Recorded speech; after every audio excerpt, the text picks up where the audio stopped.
If someone told you there was something in your daily life that was increasing your risk of early death by 26%, shrinking your brain, weakening your immune system, and accelerating cognitive decline at the same rate as smoking 15 cigarettes a day, you would want to know what it was immediately. It is not your diet. It is not your fitness level. It is not your sleep. It is loneliness. And the research on what chronic loneliness does to the body and brain of adults over 60 is some of the most alarming science published in the last decade. Stay with me for the next 15 minutes, because what I am about to share could genuinely change how you think about your social life, your relationships, and your health for the rest of your life. Welcome to Thrive After 60, where every week we bring you science-backed strategies for living stronger, sharper, and healthier in your 60s, 70s, and beyond. Please subscribe if you haven't already. Every video we make is dedicated to helping you protect your health and your independence as you age. And before we begin, a quick note. This video is for educational purposes only and is not a substitute for personalized medical advice. Please speak with your doctor before making any significant changes to your health routine. Now let's get into the science. Because this is not about feeling sad or wanting more friends. This is about biology. And the biology of loneliness after 60 is shocking. When your brain perceives that you are socially isolated, that you lack meaningful connection with other people, it triggers a biological stress response that is almost identical to a physical threat. Your body releases cortisol, your inflammatory markers spike, your immune system shifts into a chronic low-grade inflammatory state, and your cardiovascular system comes under sustained pressure. This response evolved thousands of years ago when being separated from your social group meant you were in genuine danger from predators, from the elements, from starvation. Your brain still responds to loneliness as if your life is at risk. The problem is that in modern life, loneliness can persist for months and years, and that sustained biological stress response causes cumulative damage to every major system in your body.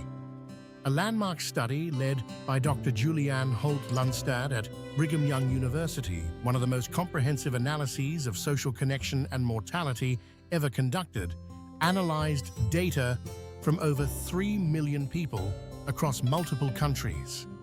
The finding was unambiguous. People with adequate social connection had a 50% higher likelihood of survival compared to those who were socially isolated. Loneliness was found to increase the risk of early death by 26%, making it more dangerous than obesity, more dangerous than physical inactivity, and comparable in its health impact to smoking 15 cigarettes per day. 15 cigarettes per day. From loneliness. But what loneliness does to the aging brain specifically is where the science becomes truly alarming. A 2020 study published in the journal Neurology followed over 8,000 adults over 60 and found that those who reported feeling lonely had a significantly higher risk of developing dementia, independent of depression, physical health, and other lifestyle factors. The lonely participants showed faster rates of cognitive decline, faster memory deterioration, and significantly higher rates of Alzheimer's diagnosis over the follow-up period. The mechanism is now well understood. Chronic loneliness keeps the brain in a state of sustained vigilance, constantly scanning for threats, constantly on alert. This state of hypervigilance consumes enormous cognitive resources and is directly toxic to the hippocampus, your brain's memory center. It also dramatically accelerates the accumulation of amyloid plaques, the toxic proteins associated with Alzheimer's disease, because the brain's clearance mechanisms are overwhelmed by the chronic stress response. In simple terms, a lonely brain is a brain under constant attack. And after 60, when the brain's repair mechanisms are already less efficient than they were at 40, that attack causes damage that accumulates faster than the brain can repair it. There is a third way loneliness damages your health after 60 that receives almost no attention: its devastating effect on your immune system.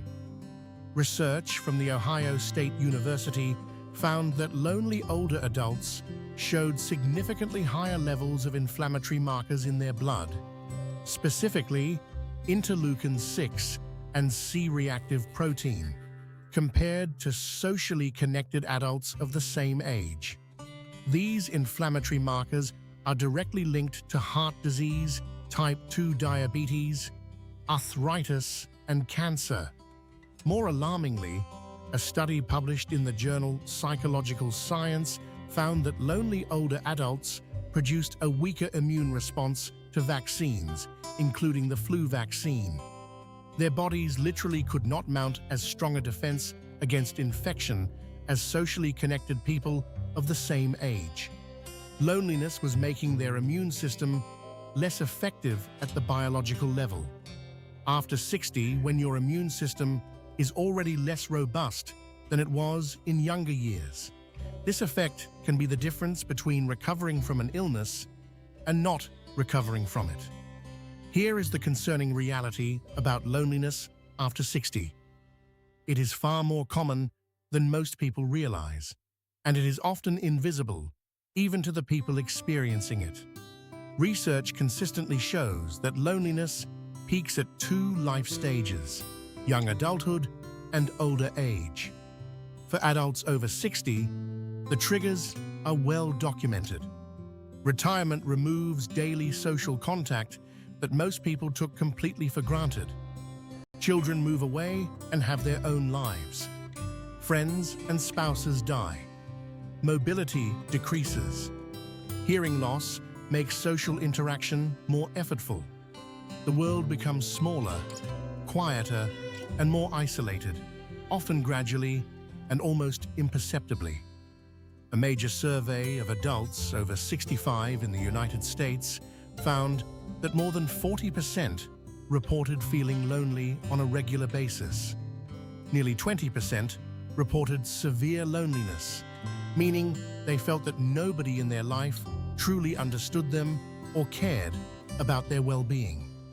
These are not small numbers. This is a health crisis that is hiding in plain sight in communities everywhere. Everything I have told you so far sounds alarming, and it should. But here is what the science also shows, and this is genuinely extraordinary. The biological damage caused by loneliness is largely reversible. When older adults increase their meaningful social connection, the inflammatory markers in their blood decrease. Their immune response improves. Their cognitive function stabilizes. Their risk of dementia decreases. Their cardiovascular health improves. Connection is not just emotionally beneficial, it is biologically medicinal. And the research on what types of connection matter most is surprisingly clear. It is not the number of people in your life. It is the quality and depth of your connections. 1 or 2 relationships in which you feel genuinely understood, valued, and cared for are more protective than 20 superficial social interactions per week. A study published in the journal Personal Relationships found that the single strongest predictor of well-being in older adults was not wealth, not physical health, not cognitive ability, it was the perceived quality of their closest relationships. So what does the science tell us to do? Here are 5 evidence-based actions every person over 60 can take to protect themselves from the health consequences of loneliness, starting today. Action 1. Prioritize 1 deep conversation per day. Not a text message, not a social media comment. A real conversation, in person or by phone, with someone you genuinely care about. Research shows that even brief daily authentic connection significantly reduces loneliness markers within weeks. Action 2. Join one group activity per week. The specific activity matters far less than the regularity and the shared purpose. A walking group, a book club, a church or community group, a volunteer organization, a hobby class. Any setting in which you interact with the same people repeatedly around a shared interest builds the kind of gradually deepening connection that is most protective of brain health. Action 3. Volunteer. This is one of the most consistently supported interventions in the loneliness research. Volunteering combats loneliness through multiple mechanisms simultaneously. It provides regular social contact. It creates a sense of purpose and meaning.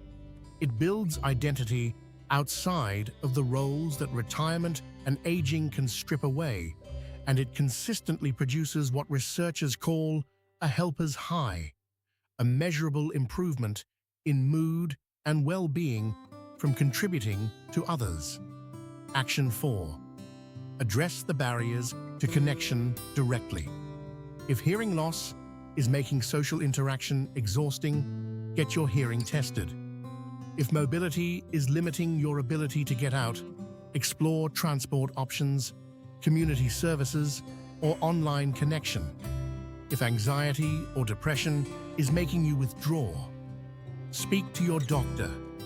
These are not personal failings.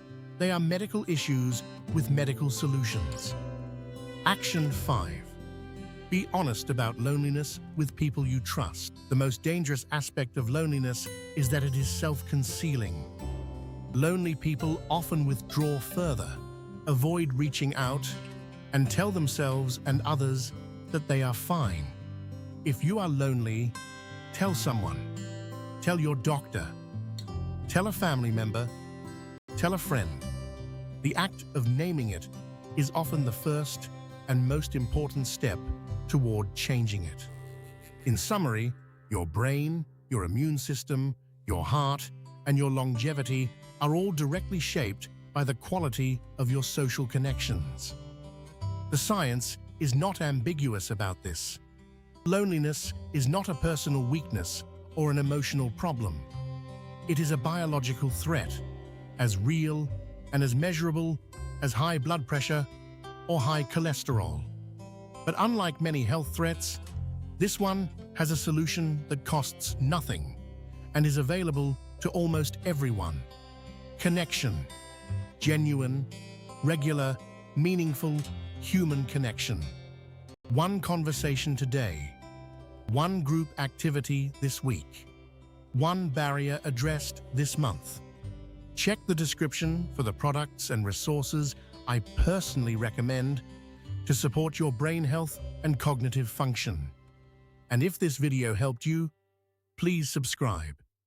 We publish new, science-backed videos every single week to help you thrive in your 60s and beyond. And one last thing. If you know someone over 60 who you haven't spoken to in a while, reach out to them today. Do not wait, because that call might matter more than you know.